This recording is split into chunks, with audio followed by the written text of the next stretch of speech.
Hey, what is up, everybody? Michael Crump here, bringing you the latest and the greatest in PlayStation 4 homebrew news and much, much more. Today, I wanted to talk about Dying Light 2. The game came out officially today. It has been out in the scene for the last couple of days.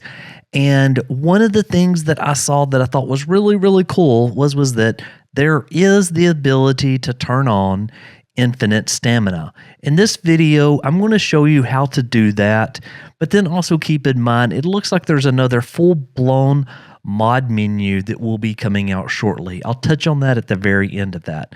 All right, let's go figure out how to turn on infinite stamina. Okay, so the 1.00 package weighs in right around 20 gigabytes. Let's just go ahead and get this thing installed. Okay, fastest install ever in 3, 2, 1. Boom. Done. Totally just kidding. I just edited the video. Okay, so let's go ahead and let's check out the information on this game first. So let's scroll down. Let's go to information. And we can see once this thing is completely installed, it is just running right around 22.59 gigabytes. Let's go ahead and let's take a look at what we need to turn on. And the very first thing that we need to turn on, or the payload that we need to run, is going to be PS4 debug. So I'm using Caro 218 here, but you can obviously use whatever host that you would like. So we're going to need to run PS4 debug, and before we run that, make sure that you've went ahead and turned on your bin loader. Now, if you're using the new Gold Hen 2.1, which I talked about yesterday, well, then that check mark should already be enabled for your bin loader as well as your FTP. Okay, now that you've got that checked, go ahead and run PS4 debug. Sweet. Payload loaded. Awesome. And then PS4 debug by Golden. Okay, that is the file that we needed to run. If you're ever unsure of what your IP address is, sometimes you can just turn on and off the FTP server. So in this instance, you can see that my FTP server is sitting here at 10.0.0.111. You will need to make a note of what your public IP is for your PlayStation 4 because we're going to use that in just a moment. Okay, so I'm going to show you very quickly what stamina looks like in Dying Light 2, just in case you maybe haven't seen it just yet. So let's go into the game. And right here, so as you're starting to jump around, there is this stamina bar, and it decreases every time that you jump. It also changes if you're like throwing punches, etc. Now, back over on your Windows computer, you will need to turn off the virus and the threat protection in order to get this executable to run, which will enable the infinite stamina.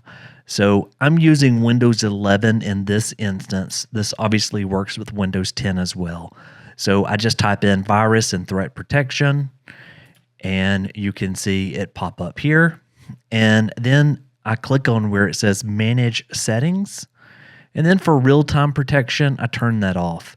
Now, if you don't turn that off, then what will happen is when you download the zip file, it will think that it is a virus. Now, this file is obviously safe, and only do this if you really feel comfortable with it. Absolutely don't do this if you are in doubt, or maybe, this is a computer that your mom would really get mad at if you messed up.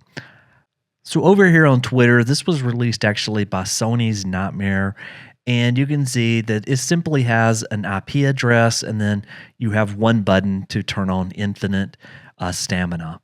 So clicking on the MediaFire link will bring you to this page, and you just need to simply click on where it says download.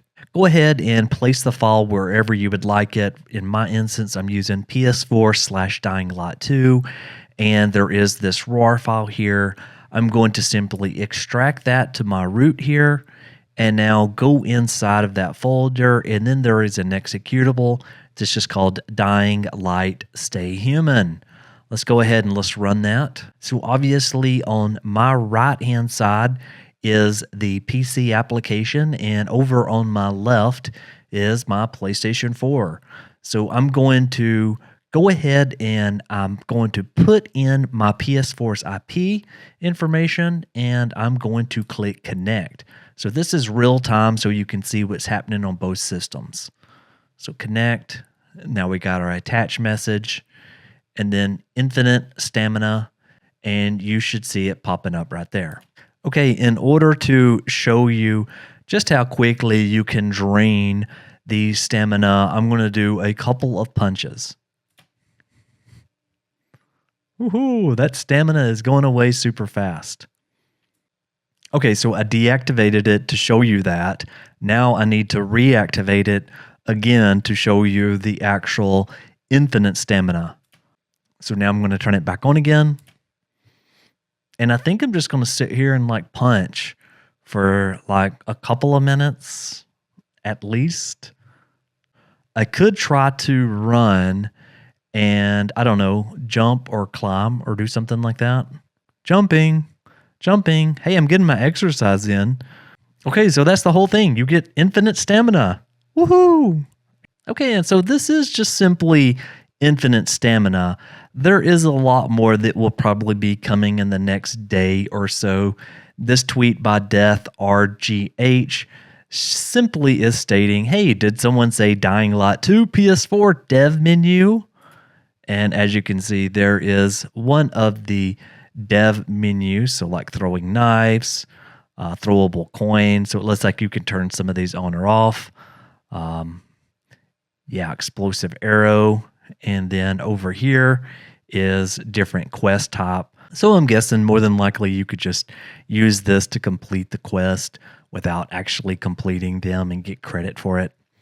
And then last but not least, keep in mind that the scene release is running at 1.00. There has been a number of other patches that has come out from a 01.01 all the way up to a 01.04. And yeah, this one's running right at 30 gigabytes. But also you'll note that the required firmware for all of these is setting at 9.03. So will we see these running on a 9.00? Well, I hope so, because apparently there was something like 1,000 bug fixes that has happened in some of these patches. And yeah, by the way, this is also the same for the other regions. So whatever region it is, they still have the same number of patches, and there's still about 1,000 bug fixes. And lastly, I am on Twitter. You can simply check me out if you would like to. I started this account in December, and so just started really posting and being a little bit more active on there. So I don't know if you're interested, but if you're interested in following me on Twitter, there's the account. But I sure do thank you for spending time with me here today. Thank you so very much for watching, and I'll see you on the next one. Michael out.